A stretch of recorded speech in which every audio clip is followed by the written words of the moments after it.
Hi, I'm going to take you through my audio-visual setup. We'll start with this, and then I'll move the camera and we'll have a look at some other bits and pieces as we go. So I just released a video. I'll put a link in the description or on the screen. I think there's a way to do that. Yesterday, and I did one the day before as well, where I used this setup to be able to create live audio visual stuff. You choose the genre. It's dark and it's heavy and it's fun. And so there's a number of different elements. Let's just start with the sources. The first source is over here on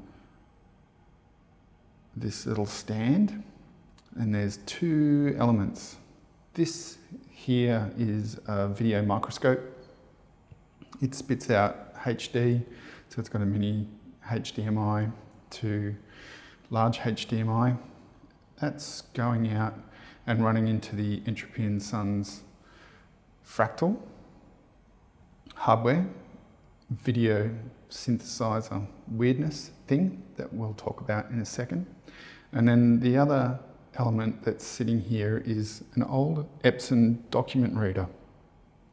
These things are USB, works as like a webcam, just plug it straight in and it works, no drivers, runs at 15 frames per second. And if you watch the previous video, and maybe you'll see it here when we get over to the computer and look at Resolume, you'll see it just runs at 15 frames per second, but comes in at 1600 by 1200 pixels. So it's not too bad a resolution, and there's bits where you can kind of rotate the orientation of the camera to portrait or landscape, and it's got a light and a bit of focus in it.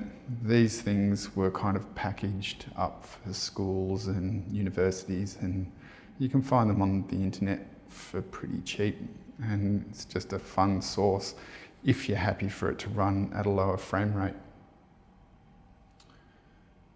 So that's running just directly into the computer via USB, and we'll get over there in a second. But let's just talk about what's happening here. So this is coming in, and when you get the Entropy and Sons fractal, they chuck this little HDMI to USB adapter, converter, capture card, and that's plugged in via USB into here.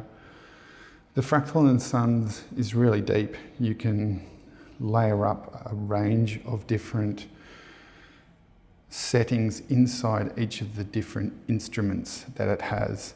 So I'm just using the Fractal instrument, and I'm using it for one very basic layer. Everything else is disabled, and that is just to be able to create a kaleidoscope from whatever's coming in. The video that I did yesterday, I just played the news. I played the local commercial station news that was happening off my iPhone. The video microscope is great because it just sort of captures little sections, but you can focus it in so it's picking up the pixels. And what's nice about that is it has this really nice sort of grainy, almost analog texture in a way. And then it adds this kind of other layer of randomness. So instead of me kind of curating what the images are, instead I've got this very random selection of things that happen. And in a lot of my work, I'm playing with that serendipity and synchronicity around what the sound and the vision is doing and putting them together, because our brains are sort of hardwired to be able to make those connections. We fill in the gaps.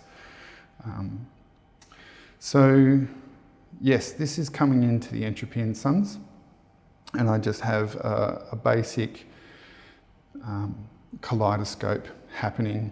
And if I choose this, let's just see, it's quite amazing, this thing, because you can go from like a very simple kind of quad kaleidoscope to very, I need to get something that's not white, to like crazy grids, to different angular tri-configurations, more kind of square configurations. It does crazy fractal chaos. That looks really cool. So it sort of takes it a step beyond what you could just do with a kaleidoscope plugin in Resolume. I think you'd be mapping something, building something in Wire or Touch Designer to be able to do the levels of kaleidoscopic craziness that this thing can do. So this is then going out via HDMI into the V1HD as a mixer. This thing is extremely temperamental. You have 2 frame rates. You have NTSC frame rate 29.97, and I think it'll acknowledge 60 frames per second as well. Any other device that is not running that particular frame rate, it won't pick up and it won't recognize. So for example, I can't plug the HDMI video microscope directly into this thing. It will not do it. There's no opportunity inside this to be able to change the frame rate. It is what it is at the price point that it is. So if I plug this in, there's no go. So this is the way that it works better. Coming in, Entropy & Sons, it seems a lot more forgiving in terms of what it's putting out, and the V1HD picked it up straight away. Love the wipe bar on this. It's got some very kind of basic effects inside of it. It'll do cool video feedback stuff if you loop the output of its output and then back in. It's got 2 HDMI outs, so it enables you to be able to do that quite easily. And then the other input that I've got here is this Sony ZV1 that's set up in a feedback loop with a monitor here on the desk.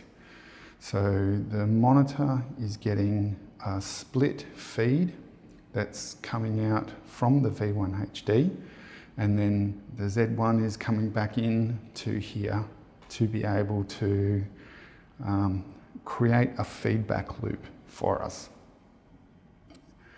And this is nice because this adds another layer of sort of unpredictability and analogness in a way in how it sort of kind of captures in between. So what I need to do is, so this is doing a video feedback loop. What you can see, I'll just check that you can see that. And I'll be able to, this will be recording a separate video track using the Rodecaster video because all these sources are being recorded at once. So what I'll do is I'll just cut this in. But what I need to do is just align this to get myself, you can see as I go one way, the vision goes that way, but if I come back again, I should be able to get it to a nice kind of balance point where it doesn't go one side or the other, but just kind of hangs there. So just by aligning the camera, and then here's the key. So I've got the Entropy & Sons happening on layer 2, the camera coming in at layer 3. I've got a key on here, which is just keying to black. So any black will now start to show through the video feedback layer. There we go. There we go. So just finding this point where the image from the Entropy & Sons is coming back in and creating that feedback loop.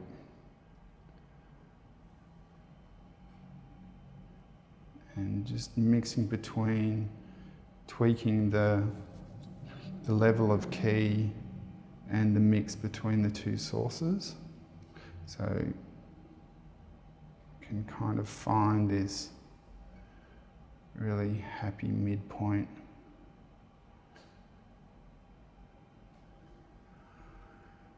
Where we get these kind of self-oscillating generations happening. And I think I just want to tweak this a little bit. Too far, too far.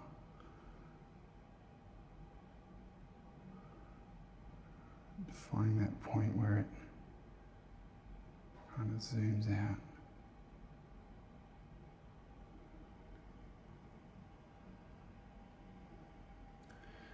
And again, we're coming live from border security that's just kind of streaming off of my phone. And this is our content source, and it's creating these beautiful kind of weird things that's going on. So this is going back in. I've also got this as an output that's being recorded directly into the Rodecaster video. This thing has been lent to me by Sam's Caravan, just to kind of try it out. It's quite amazing. 4 HDMI inputs. You can plug USB-C cameras or webcams directly into it. Plug a hard drive in and it records ISO, so it splits out all of the different video layers, the audio that's going in. I've got a Rode wireless microphone on me, and that's what's capturing. And then I've also got the modular hooked up to the 1/4 inch multi-inputs there. So we'll hopefully make all of that work again in a minute. The last thing that I want to show you is over in Resolume and what's happening over here to be able to get the final output. So excuse me while I move the camera. APC40 controlling Resolume. The other fun thing about the Rodecaster video, because it's got so many HDMI inputs, is I've got the HDMI from the laptop coming out into a splitter, and that splitter is sending one to the projector, which is happening on the wall. I'll show you that in a second. And the other one is being split out to the Rodecaster video. So what I'm getting from the Rodecaster video is not only the video from this camera, high, but also the feed from the V1HD and also the laptop. So in terms of post-production, in putting this together, I should hopefully be able to just cut through a whole range of different elements to be able to show you this process in full. All right, almost done with the visual side of things. So Resolume has got 2 inputs happening. It's got the Rodecaster video, again, which is awesome. I've got that connected via USB-C that's coming out, and it's going into the laptop. Laptop just recognizes it as a webcam. So I can take any feed from going into the Rodecaster video and swap that and have that live and then process that again inside Resolume, which gives me another video feedback layer option. All the while, the Rodecaster is actually just recording the output from Resolume. So in terms of the workflow process, when I'm done, I've just got a video in Rodecaster. I kind of clean up the audio a little bit as to what's there, and then whammo, it's ready to go. The other thing is it's set up to be able to do live streaming. So that might be something that happens sometime in the future. So yeah, first layer that's happening is simply just coming directly from the Rodecaster. So that's coming in as a source, can feed that back out. I've got a video router layer on here that enables me to do some kind of hue and saturation manipulation. So that's on layer 3 here, and I've got a number of different effects that I can extra process this through sound reactive glitch effects, some mirroring stuff, yeah, a bit of terrain, and the tunnel. Who doesn't love a tunnel? So that's coming in as one layer. And then the second layer that I've got going on is the Epson document reader, which gives us this, you know, like I was saying, 15 frames a second, jagged, crazy weirdness. The other thing that I do have happening is the audio that's going into the Rodecaster video is also traveling over the USB-C lead. And so I have that mapped as my external FFT to be able to map that to different effects. So this will have a degree of audio reactivity on elements. And so if I'm mixing the two layers together and then adding some effects on top of that, that will all create you know, something that's reacting to the sound. Right, I'm going to pause for a second, turn off the lights. It's daytime here, so you're not going to see much, but let's just go up and have a look at the full-size projection.